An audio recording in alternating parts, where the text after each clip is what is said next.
I just don't like the fact that on your first day of job, you start making A lot of people do it. A lot have lost great opportunities. Exactly. The question remains that there are some people who can remain in a place. And you know how many married couples have stayed when they are almost dying? There are people that can stay in a toxic place that can bear it. Some people do things for money. Me, I would say a toxic boss is equal to a toxic workplace. Welcome to Workplace Reality Podcast by Kenneth Consult International. And my name is Chinenye Gift and I'll be your host. We'll be talking about managing toxic boss, employee-employer relationship. How should an employee manage a toxic boss? And with me here is I'm Stella Maris Chukuneta. And I'm Gift Joseph. Yes. Joseph was a part of the last episode of Office Romance. If you've not watched that video, please rush to our YouTube channel and please watch Office Romance. Please subscribe to our channel, like, so that whenever we drop new episode of the podcast, you will be the first to access them. Now, let's talk about toxic boss. What was toxicity? What is the trait of toxicity to you, Stella? How do you identify toxicity? Like, you see this person and you make conclusion that this person is toxic. What is it for you? Well, to me, I would say not every strict boss or a demanding boss is toxic, because there is a lot of difference in being strict and being toxic at the same time. Being strict can be a boss that just wants his team to come out standard and he's not impressed with what I'm saying what's going on. What is the threat? Okay. What do you see in someone and you conclude that makes you think, this person is toxic? No, this one is toxic. What is the threat? What is the thing you see in that person and you conclude that the person is toxic? I'll say toxicity is not written in appearance to me. Okay. I think it's when you start seeing the traits, like when you start working with the person, that's when you get to notice that this person is toxic by the way the person humiliates his or her employees, yells at them, not even guiding them or cautioning them, instead make them feel so intimidated and not comfortable. A toxic boss is someone that makes the workplace not comfortable for he or her employees to be in. So, do you say that, based on what Stella said, do you agree with Stella that when a boss hears make the workplace very uncomfortable for you, means that it's toxic? Or can you be able to identify toxicity when you see the person? Like, at first sight, when you see this person, can you be able to tell that, this person is toxic, I can't be able to work, this person is toxic? What is toxicity to you? Well, she said she made few points that are actually very correct, but on the other side, I will not say that since someone at first you just said this person is toxic. Most time, I will just say that a toxic person is persons whose behavior constantly make another person feel bad by manipulating the other person, gaslighting them, and just making them feel less of a person. So that is what I was saying. As a recruiter, personally, for me, as a recruiter, you see people go for interviews. They are so excited before the interview, prepare for the interviews, and with so much enthusiasm, they want to go for the interview, they want to land the job. And when they attend the interview, negotiation and everything, they are being offered the job. And as a recruiter, you're reaching out to them to start an onboarding process, because the client has already told you that this person, we're hiring her or him, we have negotiated, please handle the onboarding. And only for you to communicate to this person that they're telling you, I don't want to work. Mm-hmm. And you are asking them, but you negotiated, they gave you an offer during the interview. You accepted the offer. So why the change of mind? Like, you go to your house and you say you're not taking the offer again. Why? And some of them will tell you, I don't think I can work in that environment. I don't think I can work with that woman. I don't think I can work with that man.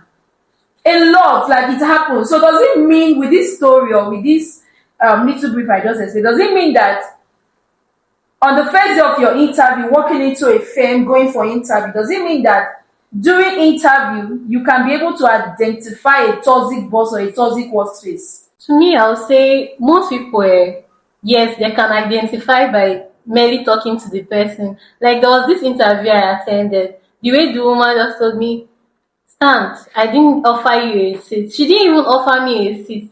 That thing made me, even when she said you can resume next week Monday, I was like, ah, no, I'm not working with this person, no, because of the way she approached me. Yes, some people can dictate by, but it doesn't still mean the person is toxic. But it's just the person's idea of saying, no, I don't want to work with this person because of how the person treated me during the interview. So, This is what you have to say about this, because it's really a concern. You see people that they are looking forward to get a job in this company, and you prep them for interview and they land the job, and the next thing they are telling you, I'm not taking the offer. And you're like, but why did you met with the MD, you accepted the offer? What's the problem? In fact, job seekers, employees, this section is for you, because this is really, really a problem. Does it mean that you can identify a toxic boss or a toxic workspace? When we are talking about toxic, there are just many angles we do not touch. Example, being toxic does not necessarily shows in the face alone. If you're being disrespected, example, if I'm to work with a company, I step in and I feel I'm being disrespected at that particular point in time.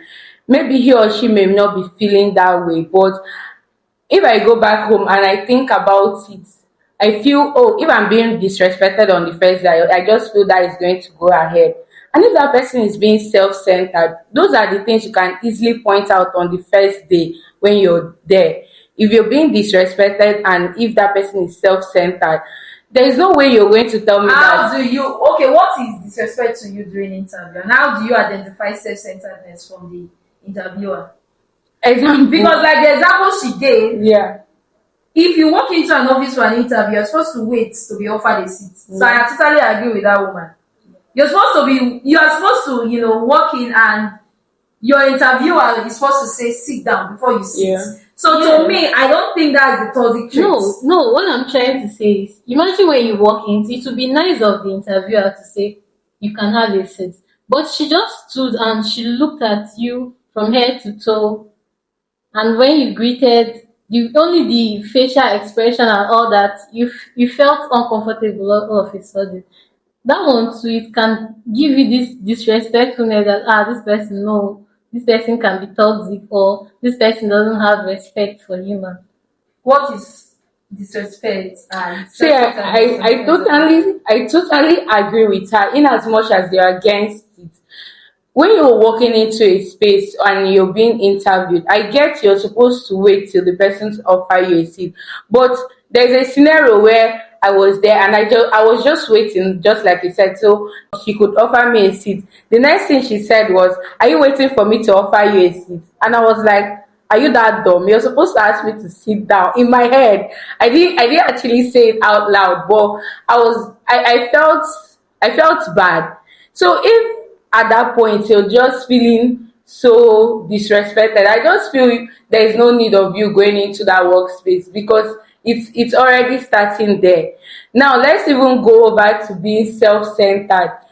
Okay, we are there for almost 7 hours waiting for her to attend to us. Nobody came in to address us like, "Hey, sorry, we kept you waiting," and all that. And when she walked in, she, like, even offering you water, all she was after was herself, putting herself. We get it that we are there for something, but it was just off because we're not carried along. We're not even being recognized that these people left whatever they are doing for this very appointment. So then I could just tell there and then that this doesn't serve me right. See, for I totally agree with you, but I have exceptions. Yeah. And the thing is, a lot of, see, have you had a scenario where this business of recruitment has really made us see a lot, and this topic is something that we really need to talk about in depthly. You will see some people, large organizations, you get a job, you've been looking for a job for a very long time, and you finally get a job, and on your first day of resumption, you're going to meet people that have already been working there. How this place be? They own a salary. The boss, you are going to make unnecessary inquiries, and you expect these people that are there to tell you the truth about the organization. And a lot of people will not make decisions. Have you not seen people that they have been looking for a job, doing prayer and fasting for a very long time? They are doing prayer and fasting, and they finally get a job, and on the first day of resumption, because of what these people you are asking has been there for 10 years, 5 years. Even with the so-called toxicity, they are still in the workplace, they are still working there. But you that just came, you're going to make inquiries, how far this place be? The whole salary, the boss they shout, the boss they do this. And you will not make decision based on the reviews that they gave you and say, that place is toxic. There's no need wasting my time. Months go end, they no go pay me salary. Like, do you really, as an employee, do you expect that previous employees that are working in that place will give good review? Do you think that they like you so much to come and stay? I don't know, because it's a concern. I don't know. Because sometimes a boss cannot be toxic, and people for personal reason can give you, I don't want to use self-acclaimed toxicity on the boss because they don't want you in that space. Don't you think so? Yeah, it really happens. Yeah, some people will not even want you to come and work with them, and they'll start giving you bad news. So I prefer you staying and asking yourself the question, can I work with this boss? Get to know your boss and then make the decisions yourself. So personally, I would say personally, I just don't like the fact that on your first day of job, you start making Unnecessary. A lot of people do it. Yes, a People lot have of lost great opportunities because of exactly. this. A lot of people do that. And there's this thing my mom usually say, that there is no smoke without fire. Let's assume you're asking this question as questionnaire, then you're getting answers and you're getting the same answers. Are you going to tell me that everybody there is lying because they don't want you in that space? So are you going to tell me that the position in that office that they can fix, they are going to fill in that position? Okay, with the toxicity that they are telling you, why are they not still there? The question remains that there are some people who can remain in a place. And do you know how many married couples have stayed when they are almost dying? So all those things happen. There are people that can stay in a toxic place, that can bear it, even with that. Some people do things for money. The same thing, you said earlier that everybody have a price. What if they are there because that is their price? And me, I don't want to be there because that is not my price, because I choose to just, you get. Okay, now, can you have a toxic boss? Let me throw the question. Can a business owner be toxic and the office is not toxic? Like, can you have a boss that is toxic and the workspace is not toxic? Or does a toxic boss equate a toxic workspace? The question is open, even to you viewers. Kindly answer this question in the comment section. We want to hear. Like, To me, I would say it depends on the way the boss is always present. Should I say the presence of the boss, or if the boss is always there and the boss is toxic, definitely the environment will be toxic because everybody's mind is up here. They are not in peace. Everybody's saying, let me not do this one, let my boss not do this one. Everybody's thinking one or two. Everybody is not at peace. So do you mean that if the boss is present and the boss is toxic, the environment It's definitely going to be toxic. Yeah. To me, I would say a toxic boss is equal to a toxic workplace. There is no way on earth, well, if I'm wrong, maybe you can prove me wrong. I don't feel there is any way, I don't know the magic you're going to do, that the boss is toxic and the environment won't be toxic. In fact, it will be a topic of discussion. And by the time you now have a topic of discussion, we are talking about it always. Please tell me how we are going to concentrate on the job while we are there. In fact, I'll come to work knowing I'm coming to meet But do a you know toxic. that some boss can be nice, but the operations manager or the human resource manager is the That toxic was one? that was exactly one thing I was about to A say boss, now. a boss can be nice, but the manager in charge of Yeah. staff management is the toxic one. Toxic And the one. person can actually create a toxic policy. Yeah. And the boss might be aware of the policy. The boss might be coerced to approve such policy because he's expecting the HRO manager to be a professional. And Well, to to me, so this equates that a boss cannot be toxic and the workspace can be toxic because of the HRO manager. I don't believe in that, because to me, I believe if I'm not a toxic person and I employ a HR manager that is toxic, like, why are you there? You're going to, if you like, How build will a you know? how will I know? Exactly. Wait, sorry, I'm not trying to cut you, sorry, please. But in an organization where there is hierarchy, where you don't just go directly to Exactly. the boss, like you need to follow hierarchy. That's some organization. You can be working in a place and you've not seen your CEO for months. Yeah. Even though you come to work every day, because nothing takes you close to him or her. I know. No, you're I know relating of this directly. person. Yeah. I know of this person. She works at a company. They are not allowed to meet the CEO direct. Yeah. Anything they want, they meet the manager. Now the manager is a very toxic person. She picks what she will tell the boss, and anything she tells the boss is what the boss will believe. And that's what the boss is a very nice person now. Now the manager being toxic is already causing a toxic environment. Why the boss is not toxic? She's a very nice person. So if a boss is toxic, the environment cannot be toxic if the boss is not always there. But if the boss is not toxic and the people that are always there are toxic, that means definitely you're expecting a toxic work. Okay, I'll still get to you. There is this thing in my workplace here at Kenneth Consult. I'm going to say there's this thing called daily reports, and under that daily reports, we have a space where they'll ask, "Is there any challenges?" Just like the way I went to. Hey God, I'm giving scenario, but yeah, I'm just trying to make it easy for us to understand that a toxic boss is equal to a toxic workplace. Even if the boss is not toxic, I just believe that he's toxic for the fact that he employed somebody that is toxic. Now, there is this place in my school there.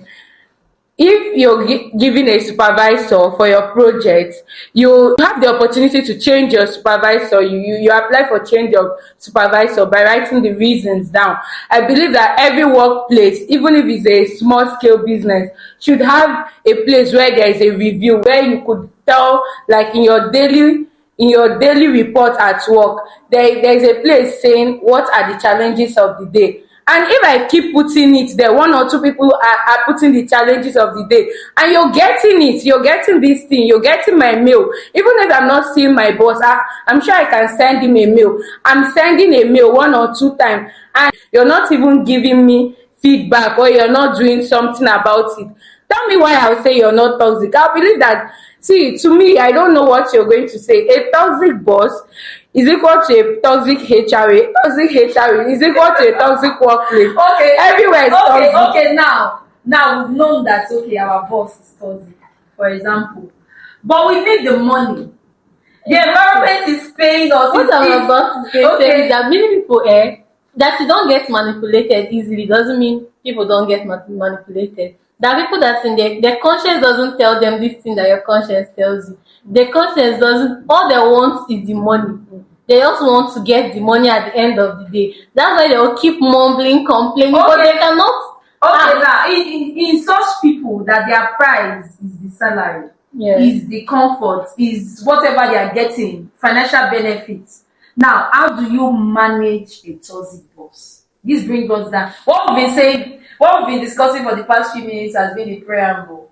But it is important that we take time to discuss this. Now, how do we manage as an employee? How do you manage a toxic boss? I have some options personally. Yeah, I also have some options. And I say Okay. one of them is to set your boundaries. You need to learn how to set boundaries. It's not easy working with a toxic boss. Sometimes you feel like in your head you'll be like, if I punch this woman now in her face, You be like, I'm after I oh, get police and yes, for you, sometimes you can be older than your boss and you'll be like, shey you come outside, I'll beat you. All those kind of stuff. It will be running through your head, but you need to try and hold yourself still. Create your boundaries. And another thing, also keep records. Just try your best. Even if your boss, because a toxic boss will make you feel like you're worth nothing. It will make you feel like you don't have any confidence. You make you feel like you're not capable of doing anything right. But as long as you know you're doing the thing that you're doing and my conscience is telling you that this thing you're doing is right, keep on doing it. God is watching you. Let me use that word. God will be the one to reward you. So just keep doing what you're doing. And also set your boundaries means after work hours, if you are being called, put your mental health first though. Put your mental health first. In fact, start planning for a second option. Even if it's to change a workplace, start working on it if you can't endure it anymore. I think that's my own point. For me, I feel like professionally, like as a recruiter or as a HR manager, I feel personally, you can manage toxic, but just like you said, boundaries. But appraisers, a lot of organization does appraisers like every 3 months or 6 months. In appraisers, after your KPI has been appraised, you are left to say, just like in a meeting, they will ask you any other business. You understand? Appraisers and very important policies. Even if the HR manager is the one that is toxic, for example. Because there are some company, HR manager, no, they allow them drink water, drink cup. Like your HR manager is deducting from some people work and they are taking 50% of their salary because of deductions and all that. So you can use policies, just like you said. You can use policies to manage toxic, but do you think so? Or they are the one creating the policy, so you cannot use it to manage. To me, I feel any policy that they create, as long as it won't kill you, just try and keep doing it. But if you know you can't keep doing it, you can still change the rule. So how do we So manage? personally, I want to say out there, please don't manage a toxic boss or any toxic person. Whether it's your relationship or your boss, anywhere, please, there's nothing like management. But if you want to manage, no wahala, I'll tell you. Please, at work, if you want to manage a toxic boss, stay calm and be professional. Whenever he's talking, because I believe if you keep responding to what he or she is saying when they are talking, you'll be triggered. You just, maybe like she said, like, hey, I just feel like hitting this woman, let her die, or this man. So I'll say you should stay calm and be professional. Then another thing, when you're leaving the workspace, like when at the closing of every day, make sure you're talking to a friend before This is before your mental health. before your mental health you Exactly. run crazy. Self-care, mental health. If you run crazy, I will not give you bread on the road. So please make sure you try as much as possible to talk to your friend, talk to your loved ones, go to therapies if the money he's paying you is enough. But if it's not enough, I will tell you, quit. So you're saying that a toxic environment cannot be managed. If personally I cannot manage it, so I don't know why somebody else can manage it. If you can manage it, kudos to you. Send me points how I can manage it. Thank To me, you. I feel you can manage it if your colleagues are not toxic and are very friendly, and your boss is not always around to give you that ill treatment and make you feel less of These are the issues I have with you. You're saying you can manage it when your colleagues are not toxic. And I'm telling you that when the boss is toxic, your colleague will be. Even if all of them are It's not in all toxic. cases. I disagree with you. Yeah, Even if all of them. I disagree with you. It's Okay. not in all cases. Let me put it this way. Yes. You're saying that in a workplace, is it just you and another colleague? We have like more than 3 people working with you. And your boss, a toxic person always have somebody that is giving him or her information. Even when go like me, they gossip all the things where they happen. Exactly. You understand? And that person there that is giving him or her those information is the person not your colleague. The person is your colleague, and this person will come and collect A from you. Go and tell your boss B, bring it back and tell you the B. I mean, It's toxic. It's just Okay, in toxic. conclusion, because we're running out of time, to our viewers, please, we want to know what you think. But in conclusion, based on what we have said, managing a toxic boss is, if you cannot, if you don't have, because you need to have a very healthy mental health, you need to have a very strong self-esteem, you need to have good charisma, because a toxic boss can make you feel so less of yourself. So if you can manage it, you have to build, you have to build a strong self-esteem, have positive mindsets. Your mental health should be as healthy as a newborn baby that doesn't have any arthritis or anything in him or her. And also, if you cannot manage according to gifts, please resign. But please don't resign without a plan. It is not encouraging. If you want to resign, you have to plan to resign. Change jobs. You build transferable skills. You can come to Kenneth Consult for our career consultation, where we can help you and guide you on how to change workspace, especially while maintaining the same industry. Don't just resign and go and sit in your house and say, I resign because my boss, the workplace is toxic, I cannot cope anymore. We're not encouraging you, but if you feel like your mental health is drained, resign, get the help you need, and resign. In conclusion, please subscribe to our YouTube channel. Comment. We want to know what you think. Don't just watch this episode and not drop your opinion. Remember, Workplace Reality Podcast is our view and your opinion. We want to know your story. Have you been in a toxic environment? How have you been managing it? Have you become jobless because you once worked in a toxic environment? We want to know your story. And please, if you want us to talk about any topic in our next episode, you can drop it on the comment section. Any topic you want us, maybe a challenge that you've been facing in your workplace and you want us to discuss it in the Workplace Reality Podcast, please drop it in the comment section. Don't forget to subscribe to our YouTube channel. Till we see you next time, have an amazing week. Bye-bye.